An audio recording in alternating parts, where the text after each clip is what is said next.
नारायणाय विद्महे वासुदेवाय धीमहि।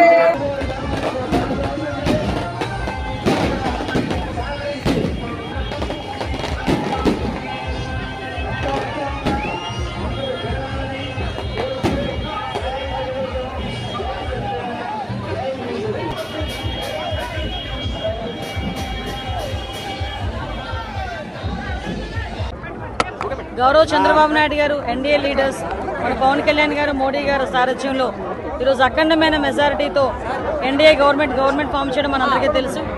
అందులో భాగంగానే మంత్రిగా, దట్టు హోంమంత్రిగా నిన్నే బాధ్యతలు తీసుకొని హోంమంత్రిగా ప్రకటించడం జరిగింది. ఇంకా బాధ్యతలు తీసుకోవాలి.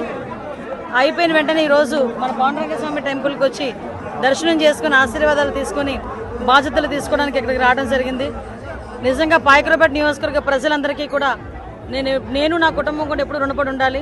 సుమారుగా ఎప్పుడూ లేనంతగా, చరిత్ర సృష్టించినంతగా దగ్గర 44,000 మెజార్టీ నాకు ఇవ్వడం జరిగింది. అదే కాకుండా ఈరోజు 62 సంవత్సరాల తర్వాత నియోజకవర్గం ఏర్పడిన తర్వాత ఈ రోజు వరకు కూడా ఎప్పుడూ కూడా మంత్రి పదవి అన్నది ఈ నియోజకవర్గానికి లేదు. ఫస్ట్ టైం చంద్రబాబు నాయుడు గారి దయతో ఈ నియోజకవర్గానికి నా మూలంగా, అంటే నా పరంగా ఈరోజు మంత్రి పదవి రావటం అన్నది నిజంగా చాలా ఆనందంగా ఉంది. ఆ చరిత్ర కూడా ఈరోజు చంద్రబాబు నాయుడు గారు తిరగరాశారు.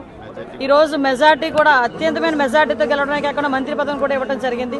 నిజంగా పాయకరావుపేట నియోజకవర్గ ప్రజలందరికీ కూడా పేరు పేరున పాదాభివందనం చేయాలి. ఎందుకంటే నేను ఈ రోజు నుంచి మాట్లాడగలుగుతున్నానంటే అది ఆ రోజు 2014లో పాయకరావుపేట నియోజకవర్గ ప్రజల ఆశీర్వాదం, కానీ 2024లో పాయకరావుపేట నియోజకవర్గ ప్రజల ఆశీర్వాదం.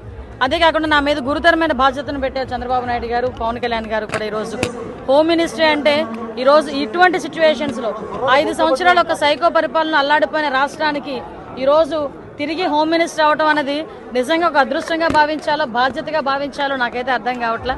నిజంగా చాలా అతిపెద్ద బాధ్యత. ఎందుకంటే గంజాయి మత్తులో తులనాడుతున్న పిల్లలు సైతం, చిన్న పిల్లలు సైతం గంజాయి మత్తులో తూగుతున్నారు, డ్రగ్స్ మత్తులో తూగుతున్నారు. ఆడపిల్లల మీద అఘాయిత్యాలు పెరిగిపోయినాయి, విపరీతంగా ల్యాండ్ కబ్జాలు పెరిగిపోయినాయి. లా అండ్ ఆర్డర్ అనేది పూర్తిగా అసలు ఎక్కడ లేని పరిస్థితి జరుగుతోంది. అదేవిధంగా ఐపీఎస్ ఆఫీసర్స్ కొంతమంది అయితే ఈ రోజుకి కూడా వైఎస్ఆర్సీపీ తొత్తులుగా వ్యవహరించారు లాస్ట్ 5 సంవత్సరాలు. వీటన్నిటిని స్టిమ్యులేట్ చేయాల్సిన బృహత్తరమైన బాధ్యత నా మీద ఉంది. నేను కూడా కోరుకుంటున్నా, పాయకరావుపేట నియోజకవర్గ ప్రజలు కూడా నన్ను అర్థం చేసుకుంటారు. డెఫినెట్గా ఈ హోంశాఖలో ప్రక్షాళన చేయాల్సిన అవసరం ఉంది. ప్రక్షాళన దిశగా ముందుకెళ్తాం. గంజాయి మీద, డ్రగ్స్ మీద ఉక్కుపాదం నేర్పుతాం. ఆడపిల్ల వైపు చూడాలన్నా కూడా తప్పుగా చూడాలన్నా కూడా భయపడేటట్టుగా మేము మాత్రం మా లా అండ్ ఆర్డర్ ఉంటుందని చెప్పి మీ అందరికీ కూడా తెలియజేసుకుంటున్నాం.